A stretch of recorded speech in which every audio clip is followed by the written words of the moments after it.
Okay guys, in this video we're working on the pickup, taking a break from the Impala because the truck's broke down. We did this swap a while ago, but we didn't actually put a video out on it. This truck has an Lt1 out of a 96 Buick Roadmaster, and we tried to make it look nice, got the factory overflow and all that in here. But the problem with this truck is behind the water pump. The only bad thing I know about the Lt1s is the Opti-Spark can go out when they get wet, and this one here seems to have gotten wet either from some oil leaking out of the front cover or because it was being driven in some torrential downpours. But we're gonna pull this home plate off and the air intake pipe there, get the fans out of the way. We got a new gasket set to put on it while we got it apart, and this truck has a cheap eBay Opti-Spark on it, so we're going to put the original one back on it because we put that on there thinking the original one was bad, but it turned out to be something else. So we're going to get this taken apart and get started working on the Opti-Spark.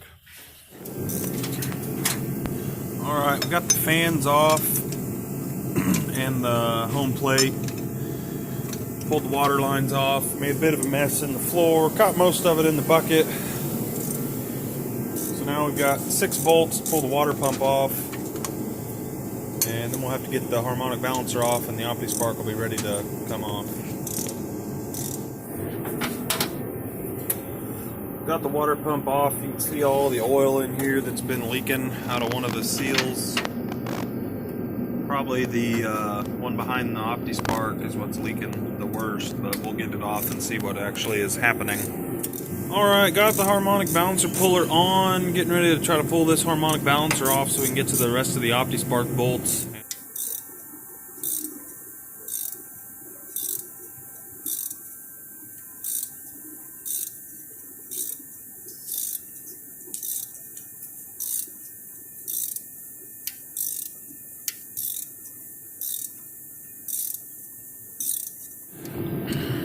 Okay, here's a little trick for anybody that's going to be doing an Opti-Spark job on an Lt1. You have to take the original harmonic balancer bolt out and put it back in without the washer on it with a few threads, because your normal harmonic balancer puller won't fit through that hole.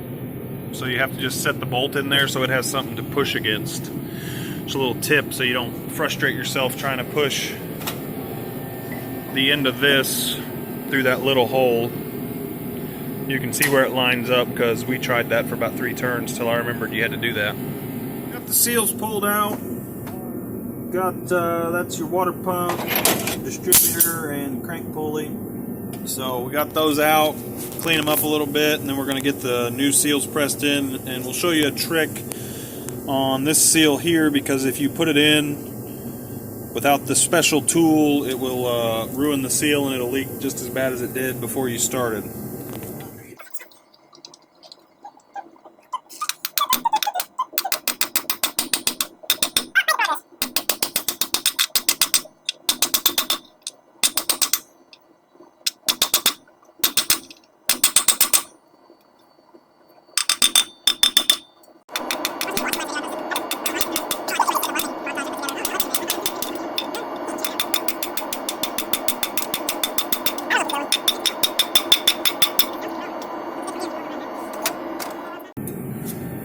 Okay, this top seal is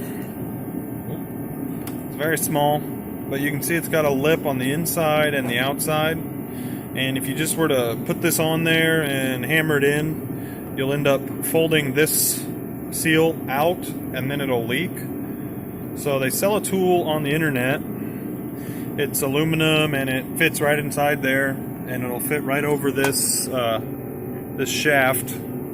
But I read online, I saw some YouTube videos, you can take this, which is a Sharpie highlighter, and my seal just walked away, so I can't show you anything.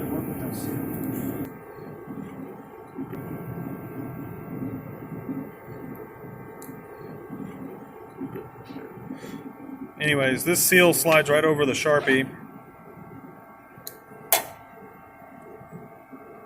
like that, and then you take this and it sits right up against that, and then you use that to push it in.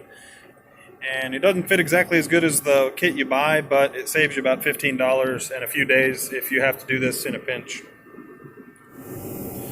Alright, all 3 seals are installed. Got your water pump, cam, and your crank pulley. Getting the old Opti-Spark, which is an OE unit. We're getting it cleaned up, and we're going to put it on and test fire it before we put the crank pulley or the water pump back on, just to make sure that it actually works. Because if this doesn't work, we'll have to go buy a new one. But we're going to get this cleaned up, bolted on, and we'll be back whenever we're trying to fire it up. Okay, we got enough of it hooked up to where it should fire long enough to see that it's going to run. So Marshall, go ahead and hit the switch.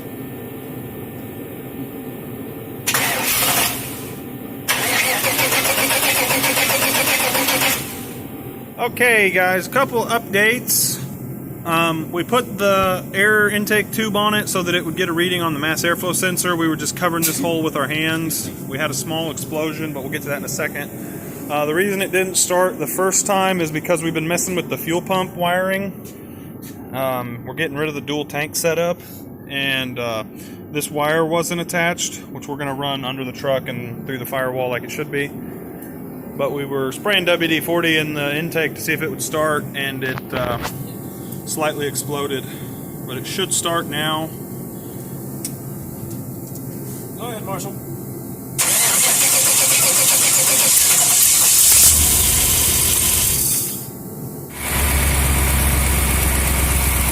Right-o.